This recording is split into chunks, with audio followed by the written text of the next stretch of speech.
अच्छा, अब उसके बाद जो है वो कहता है कि नेक्स्ट टेक्निक है उसके अंदर ये करना है कि सबसे पहले टेक्निक जो है उसमें क्या है, इंक्रीज़ करनी है आपने फ्लेक्शन और डिक्रीज़ करनी है आपने पेन एसोसिएटेड विद मूवमेंट।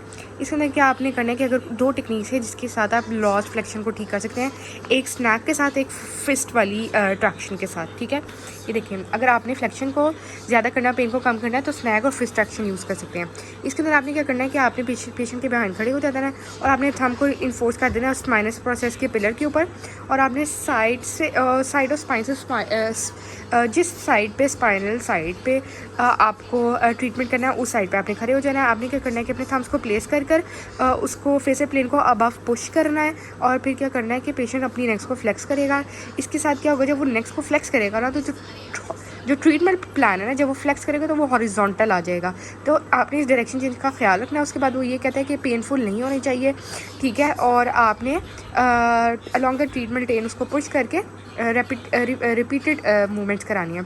उसके बाद इसमें ये एक बात बताइए कि जो आपने की जो फिंगर की प्लेसमेंट होगी ना, आपके थंब की जो प्लेसमेंट होगी उस सुपीरियर स्पाइनस प्रोसेस पे होगी, उस आर्टिकुलर पिलर के ऊपर जिधर आपको पेन है। उसके बाद वो कहता है कि फिस्ट फ्लेक्शन एक टेक्निक है जिसके अंदर क्या करना होता है कि ये mid to end range technique apply करते हैं। इसके अंदर आपने ना अपनी फिस्ट बनाकर पेशेंट की चिन के नीचे प्लेस कर लेनी है, और जो आपकी स्मॉल फिंगर है वो पेशेंट की अपर सर्वाइकल प्रोसेस के ऊपर आएगी। फिर आपने पेशेंट को उसकी बैक ऑफ द हेड के ऊपर ओवर प्रेशर लगाना है, और ओवर प्रेशर लगाने के बाद वो अपनी नेक को फ्लेक्स करेगा। इस तरह उसकी जो ट्रैक्शन होगी और नेक को डिस्ट्रैक्ट होगी उसकी लोअर सर्वाइकल स्पाइन। उसके बाद वो क्या होएगा कि आपने इस रेपिटेशन, अगर उसको रिलीफ आ रहा होगा तो आपने 10 सेकंड्स के लिए मेंटेन करना है और 3 टाइम्स इसको परफॉर्म करना है। और ये आप इसको पेशेंट को सेल्फ स्नैक भी टीच कर सकते हैं, ठीक है। और उसके बाद वो कहते हैं कि टेक्निक अगर काम नहीं करती, जो कि रेयरली ऐसा है, तो फिर आपने ये देखना है कि कहीं अपर थोरेसिक स्पाइन का इशू तो नहीं है। उसके बाद आपने पेशेंट को सेल्फ स्नैक्स टेक्निक्स सिखा देनी है। सेल्फ स्नैक टेक्निक्स के अंदर आपने जो है वो बहुत अच्छी प्रूवन होती हैं। सेल्फ मोबिलाइजेशन कर लेता है पेशेंट आपको। हर पेशेंट को हम ये सिखाते हैं। इसके अंदर क्या होता है कि आपने एक स्ट्रैप ले लेनी है, क्लिनिकल इंस्ट्रक्टर उसको सिखाएगा, और ये क्या करेगा कि वो अपनी स्ट्रैप को जहाँ पे उसने स्नैक्स देना है, फॉर एग्जांपल अगर C2 पे देना है तो C2 और C3 के ऊपर वो रखेगा, just lateral to the spinal process रखेगा।